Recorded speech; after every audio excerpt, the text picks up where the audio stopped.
Hey guys, it's Fusion What Ifs here, and today I'm going to be doing What If Deku Had an Eye Quirk Part 3.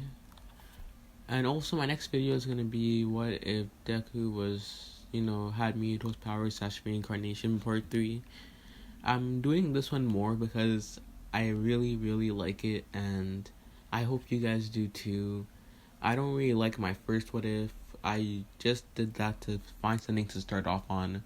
And yeah, without further ado, play my intro.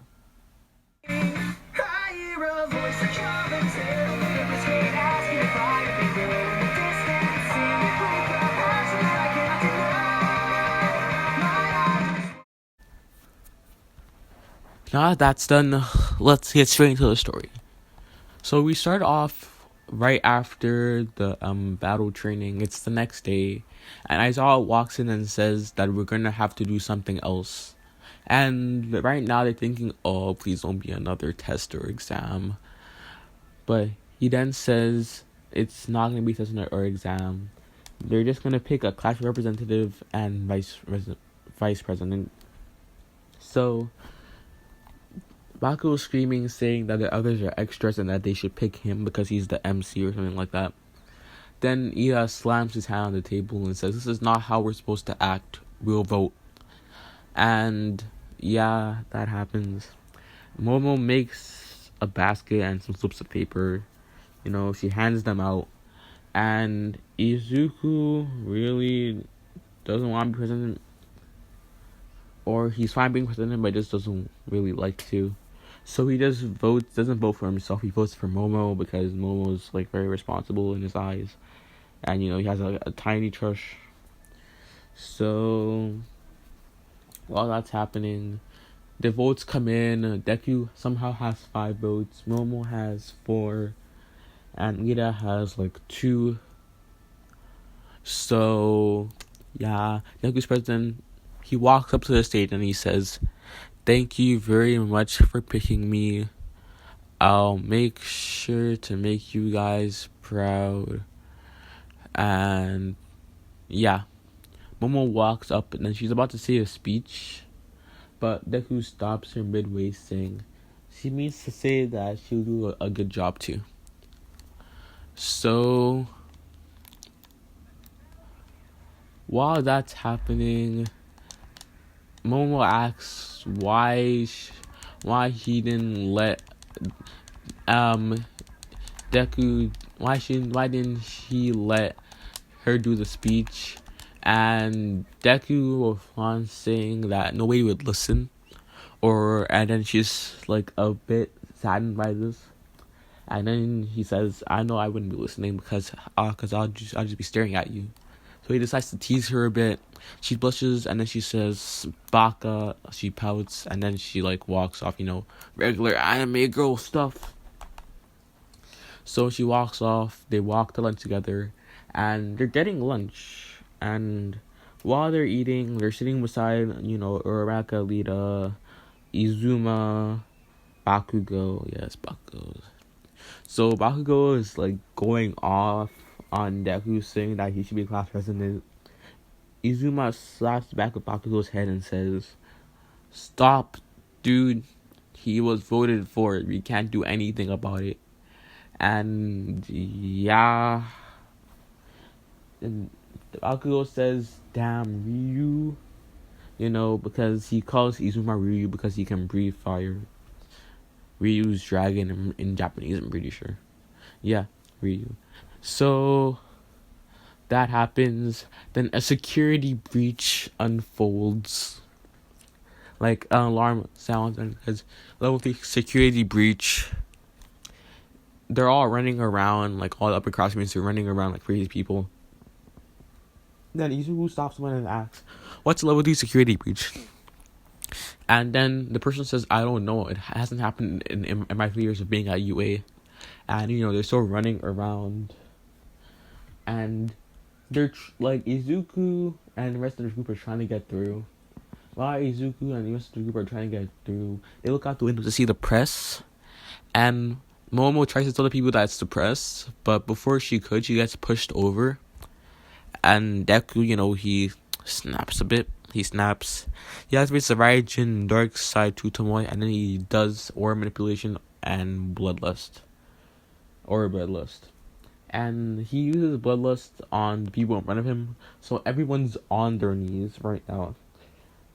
They can feel the massive pressure emitting from Deku. His aura is black and red. And then he says, "Look outside, it's just a press." He then unactivates Bloodlust, and she puts his hand out to Momo and asks if she's okay. She says yeah, and they start to finish their lunch and they go to class. As I tells them the next day they're going to be going to the USJ and that they should be prepared. Time skip brought to you by me drinking some water.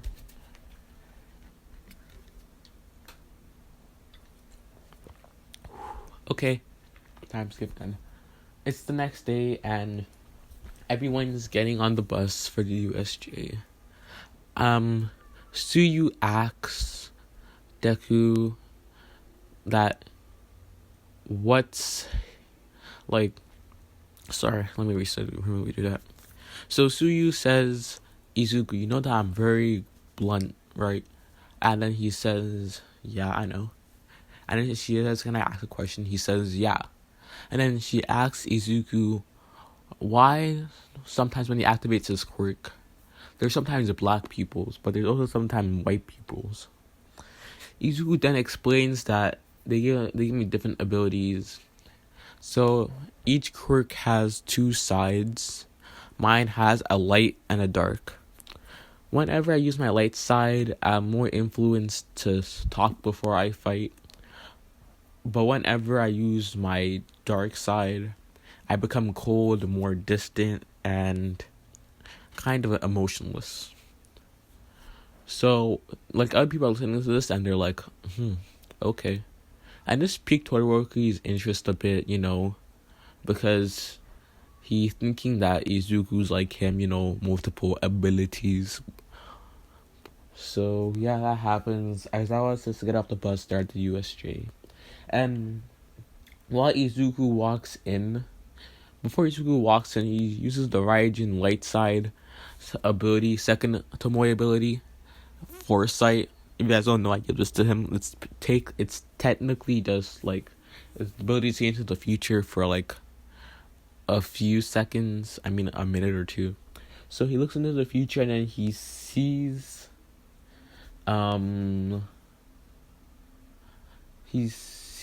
that they're gonna be attacked soon. So Izuku tells Aizawa that a portal is gonna open in 2 to 3 minutes in the USJ.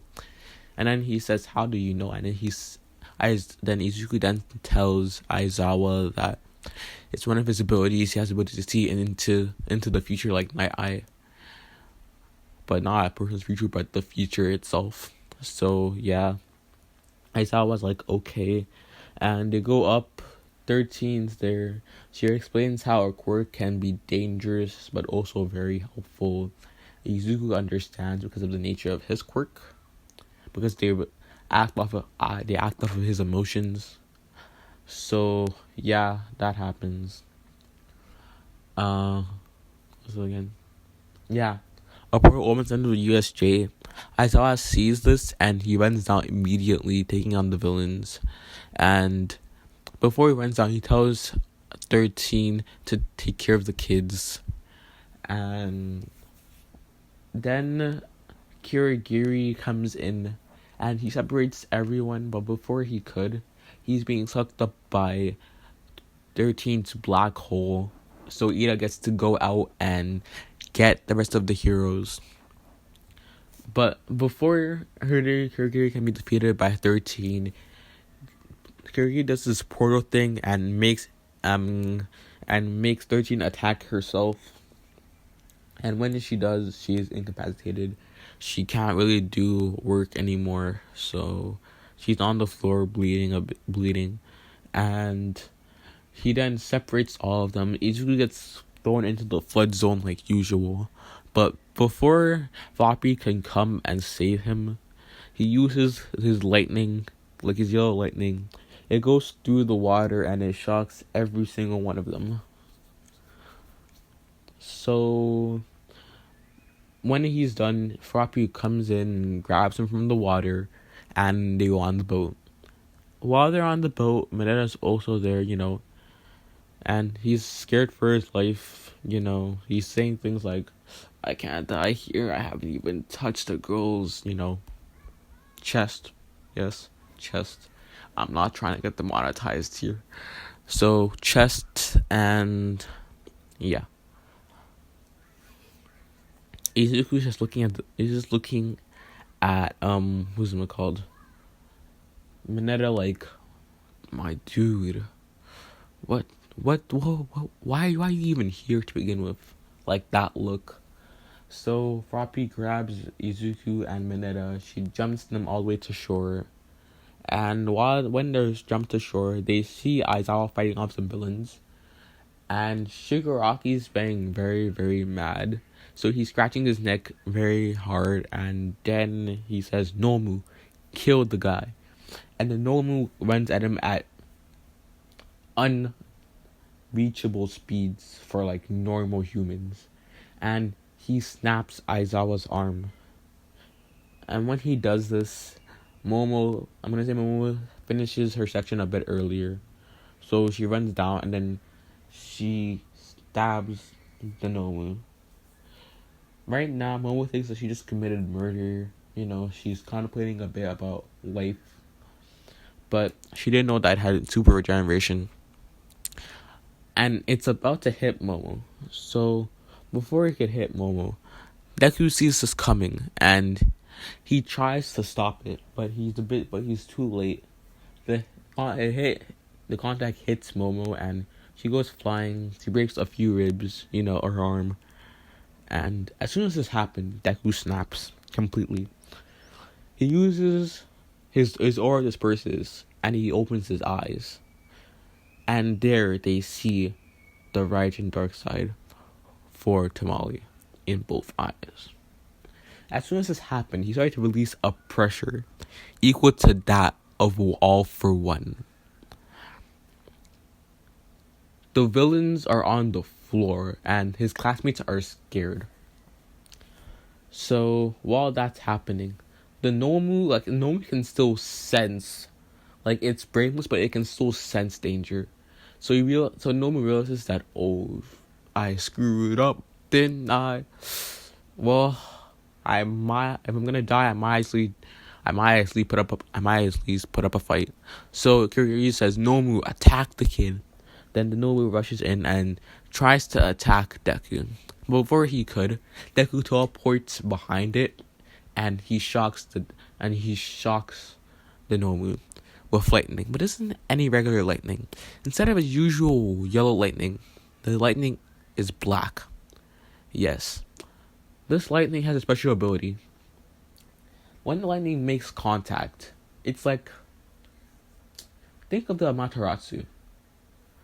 This lightning will burn and leave and will electrocute the person as long as the person is making contact with the other person. So as long as Deku keeps his hand on the Nomu, the thing will start burning. But the Nomu notices and he starts to shriek and scream, and before it can fully, die, it pushes away and gets away from Deku, and it starts to regenerate, but it's not really working because Deku's burning off the cells. So Deku's still very mad. His face is emotionless. His classmates look at him and they're like, Deku, what's going on? Like, Izuku, what's going on? And Izuma is like, oh, this is what he's only meant by the dark side. And so while all of that is happening, Izuku hears a voice in his head. The voice says, come to me, the weapon of the god of death, Scythe. And Izuku repeats this, saying, come to me, weapon of the god of death, Scythe. And then the black lightning shoots down and into Deku's hand. Black lightning starts to mold, and it comes out as a scythe.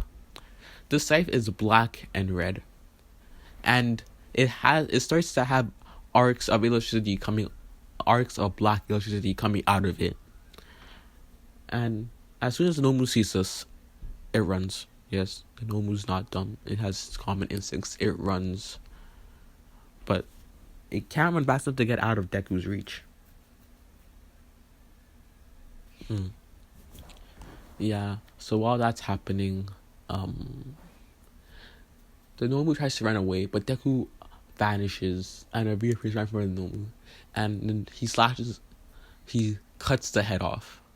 At this point, All Might has come in, and he says, never fear, for I am here. Then he sends an aura equal to All for One. And he looks down to see Deku with the scythe, and he sees Deku cut off the Nomu's head. Right now, All Might's a bit scared because a kid, the age of 14, 15, is releasing an aura equal to that of the greatest villain in the world. To date. So, yeah, he's a bit scared, He takes a few steps back. Izu looks up to see All Might, and he tells All Might to go get Aizawa and Momo medical attention immediately. All Might does this, and then he asks what we're gonna do with the rest of the villains. Aizu says I will take care of them, right? And the Nomu, it's dead. When Deku's scythe made contact with it, regeneration didn't work because its cells were being burned off. So it's technically just ash at this point. Yeah, technically just ash. So that happens. It's technically ash, and Izu unsummons the scythe, and he starts to go hand-to-hand combat with the rest of the villains. They're all done, and Izuku, as soon as he's finished with the villains, Shigaraki tries to run up to him and decay him. But then Izuku uses the ability of the three Tomoe Raijin Dark Side. The ability, it's ability over the electricity in people's bodies. If you guys don't know, there's electricity in people's body. The brain sends out electric currents to the part of your body you want to move so that it will actually move. Yeah. If that's wrong, I'm sorry. I'm just trying to make some things up. So, yeah. Izuku can do whatever he does with the electricity in their body.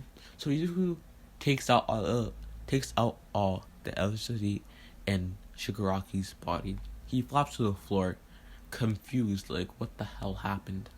And at this point, Deku decides to use Bloodlust, and he uses all his Bloodlust on Shigaraki. Shigaraki right now is very scared. He's pissing his pants. He's like, oh no, not like this. I'm not gonna die like this. Not to a kid. So Izu stares down at Shigaraki's hand. I'm gonna say at this point Shigaraki used it to decay, used it to decay Momo a bit.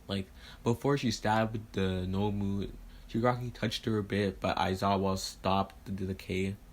So Izu looks at Shigaraki's left hand and he says, "You don't deserve that hand. The same hand that hurt my friend."